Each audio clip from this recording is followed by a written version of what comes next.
Today, I'm doing a speed run of Red Dead Redemption 2, baby.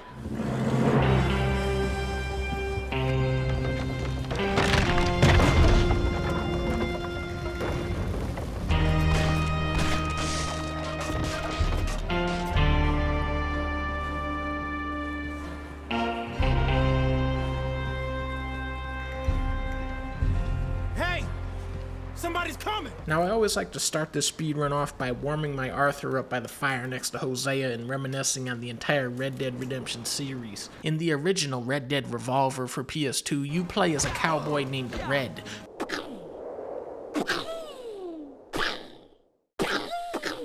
who has to fight an evil gang of clowns, and when you shoot them in the nose, their clown nose goes honk, honk.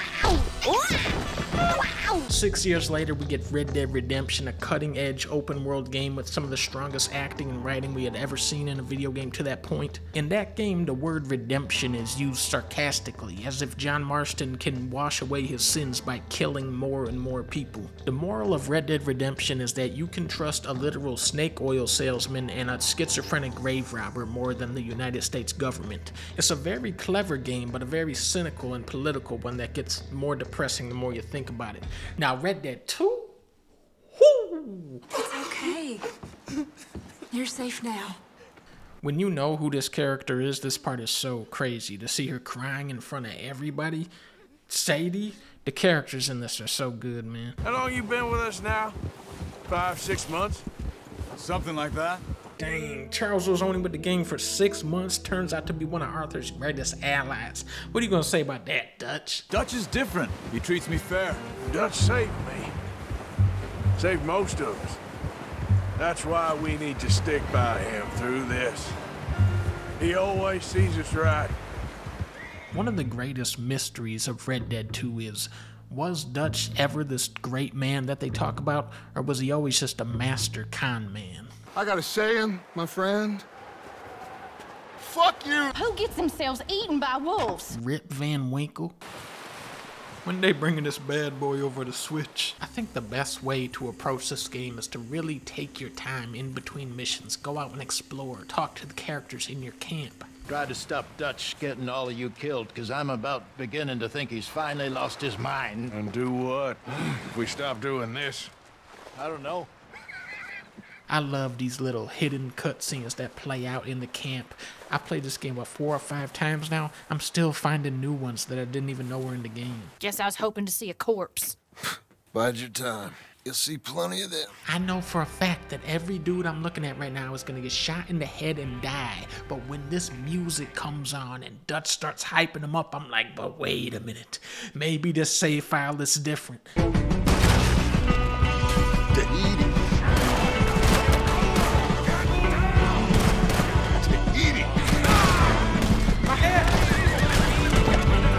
Tahiti! Come on, quick! Who lives there? Tahitians.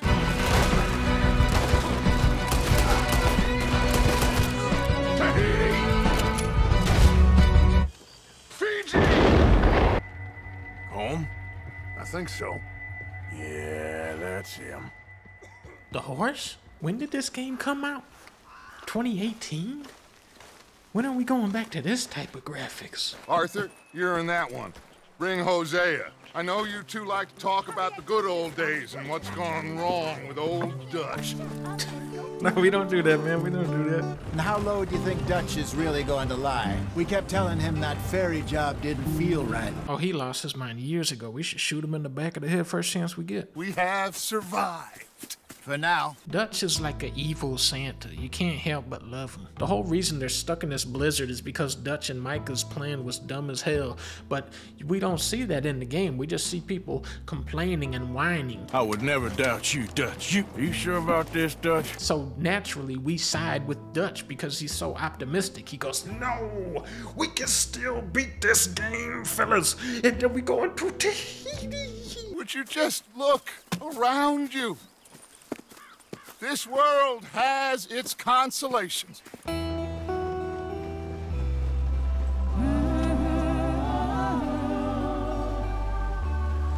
See the Dutch on the train. Boom, boom, boom, boom, boom, boom, boom, boom. Ah, shit! Ah, I broke the goddamn wheel. When Arthur breaks the damn wheel, that was the breaking point for the entire gang, and they never recovered from it. What are you working on there, anyway? Guacamole. Yeah, you can have all this. Charles, you got any tortilla chips back there for me? We got money in our pockets, and we are far too poor. We just robbed a train. We need food. What about the deer? Wait, now the horse is kidnapping her. Look at this, man. Are you looking at what I'm looking at? How does it do that? I study dinosaurs. Are they real? Of course they're real, you nincompoop. And everywhere. I will find 35 dinosaur bones in real life before I find them in this. Oh my goodness, we're in a big old storm. You gotta love the sound effects on this, man. Listen to that wind. Yeah.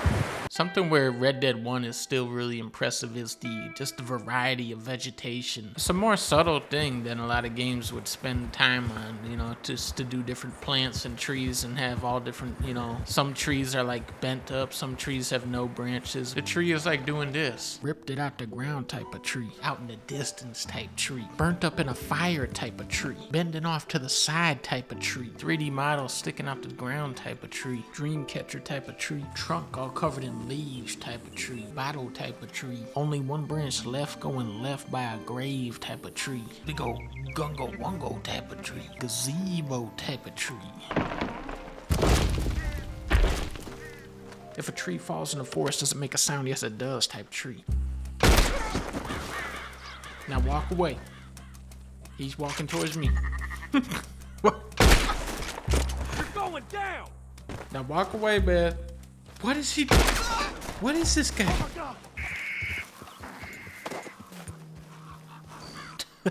The possum just played dead. Come on now. The animals on this game are absurd. The cat's eyes glow at night. One time I saw an owl swoop in and pick up a little mouse or something to eat. The gazelle, you know, is able to do this.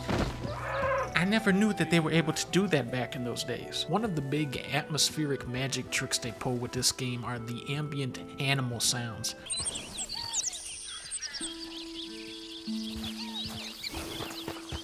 It sounds like there's 20 birds in these trees, and I don't even think the birds in this game can land in trees. But because there's so many animals in this game, your brain just buys into the illusion. But then when animals are present, their sound effects just seamlessly weave into the soundscape. It's like, oh, those turkeys actually are there. Yep.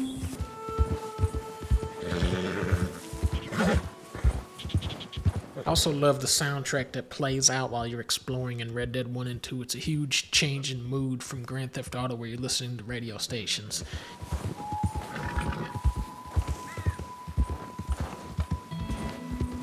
The songs just kind of mysteriously fade in and out as you play, and it makes for a much more tranquil game that just wants you to take your time and really live in this world.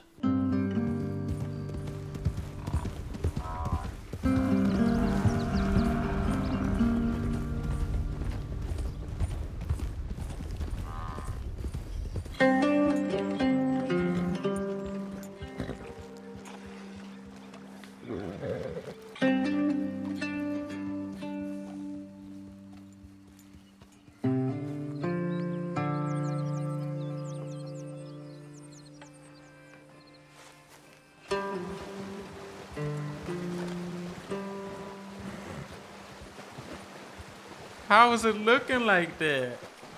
Come on! Wait! Go away! Jesus. You always gotta go get your hat. That's very important to know about this game. Give a fella a nickel. No microtransactions. What people forget about is the slickness of this game. Look at this. Look at how Hosea looks at me when I come out here. That slick ass look. I haven't seen drawers this good since Shenmue. The way Arthur fixes his hat, the wobbliness of a bridge, the choo-choo-ness of a train. This game had strand-standing technology a year before Death Stranding came out. Arthur will wade through the waters of a river like a majestic man. Ray's graphics will shine through the leaves of a Christmas tree. When most people think of a tree house, they think a house, built up in a tree. But this game is always thinking outside of the box, so they put the trees in the house. The character Javier has more dialogue here at this campfire than he does in the entire game of Red Dead 1. Stay alert there, Javier. Okay. When the Arthur starts warming up his hands on a horse, he makes Pixar look more like Dixar. Lighten it off and shoot, that's slick for that. If you pay close enough attention to the phases of the moon, it'll actually tell you when Grand Theft Auto 6 is coming out. Sometimes alligators will kill you using the powers of the Sith Lord Darth Vader because this game is getting buggier every year that it's out. If Arthur is fighting somebody by a pole, he'll go, hey, this is the wrong hat. Ooh, that was a close one. Sometimes the enemies in Red Dead 1 are so far away from you, it doesn't even register when you shoot them. So Red Dead 2 brings in this slow-mo cam. He is dead. And the physics. That's really what this is all about. And Morning to you. Morning, friend. Brain blast. Red Dead 1, phenomenal script with such razor-sharp dialogue, but still set in that mold of Grand Theft Auto 3 where you start doing missions for a random dude in a bathroom. It's almost like a game show where each character is competing against each other to see who can get John Marston to do the most missions for them. Dude will walk into hell itself because a drunk guy that doesn't know what country he's in said he might be able to get him a Gatling gun if he remembers he said that tomorrow. Now Red Dead 2, Dutch is stringing you along indefinitely, but I guess the difference is you're doing missions for people that Arthur actually knows and has relationships with. These characters don't just pop in and out of the story as they please. Most of them stay with you throughout the entire game at your camp, and they're, constantly doing missions where they collaborate and they talk to each other, they interact with each other. We can't be rescuing people from some federal prison. We either rescue him now or cut him loose. We're not cutting anyone loose. Of course not. If Charles wasn't there, would they have cut him loose? I don't know. I would have easily left you here to rot if Charles hadn't stopped me. This is what's so great about this game, is that it's not just Arthur's story, it's the story of the whole game. It's so much fun to me to spot the influence of a character on another one. You see that frustration of Miss Grimshaw and Abigail. You see the slipperiness of Dutch and Hosea. You see the rage of Micah and Sadie. You see the soup of Pearson in the soup pot. Arthur, John, Bill, Javier, they look up to Dutch, but the younger guys like Kieran, Lenny, Sean, they look up to Arthur. I want to be a gunslinger when I grow up. Over my dead body. You see the selfless heroism of Charles start to take hold of Arthur. You see the drunkenness of Reverend and Karen. You all just laugh at me. I know you do. Okay, I'll catch you later then. Listen, Charles. You're about the best man I know. Hey! You're about the best man I know. You're about the best man. He must be a wise man, your mentor. I ate a rotten oyster. Well, sometimes he's a downright fool, but, well, usually he's the best man I know. The story that we see in Red Dead 2 is the fall and dissolution of Dutch's gang, but there's another story that we only hear from its characters, and that's the rise of Dutch, the glory days, and it's a story that everybody tells a little bit differently. Way back in the day, Colm O'Driscoll and Dutch were sort of friends. We're old men, Arthur. Let us live in our memories. Whatever you say, Dutch. We did it, Hosea. Huh? Whatever else happens, we did it. I know. These hidden cutscenes, man, this is one of my favorite parts of the whole game. Dutch saying to Hosea, we did it, man. We accomplished our dream. We did what we set out to do. From here on out, it's all just post-game content. It's all just extra. Red Dead 3, boy, that's where we were living it up. This game doesn't even count. It's like the zombie DLC. We need to do this quietly. Follow my lead. Ah! off, you dumbass. That's the loudest thing ever. Uh-oh. Whoa. Hey, why don't you walk along and forget what you saw, okay? Here's an idea. Not a good plan, boys. Clearly those boys ain't as quiet as us. I think our most definitive hint that Dutch was crazy from the start is when he says this about Micah. He is a fine man. No. Micah Bell is a low-down little rat snake bitch, and the only good thing that he ever did was in Mission 77 where he built the first Taco Bell with Uncle. Hi, boys. Dang, Javier has such little respect for Micah, he just sits right through him. Good job, Micah. You're getting sloppy, Morgan. I got an opportunity to watch you be silenced. You got to do something, Arthur. Bye-bye, Micah. Alternate ending. Press X to make a move. Here he goes. Come on, Arthur. Come on, boy. Oh, dang, almost. This stealth mission with Mary Linton is so heavy, it's like looking into a different life, the one Arthur should have lived.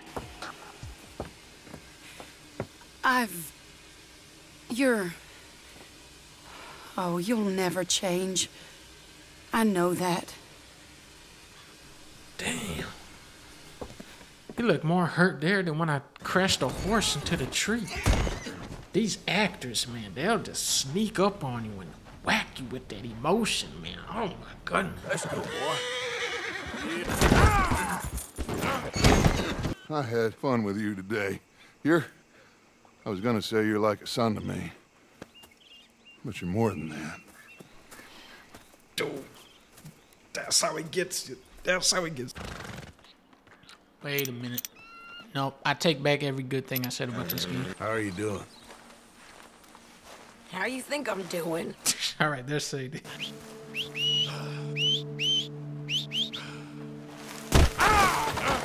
Hell? Damn that horse. With a lot of open world games, the payoff for exploration is that you get to like a side quest, an item, or a power up.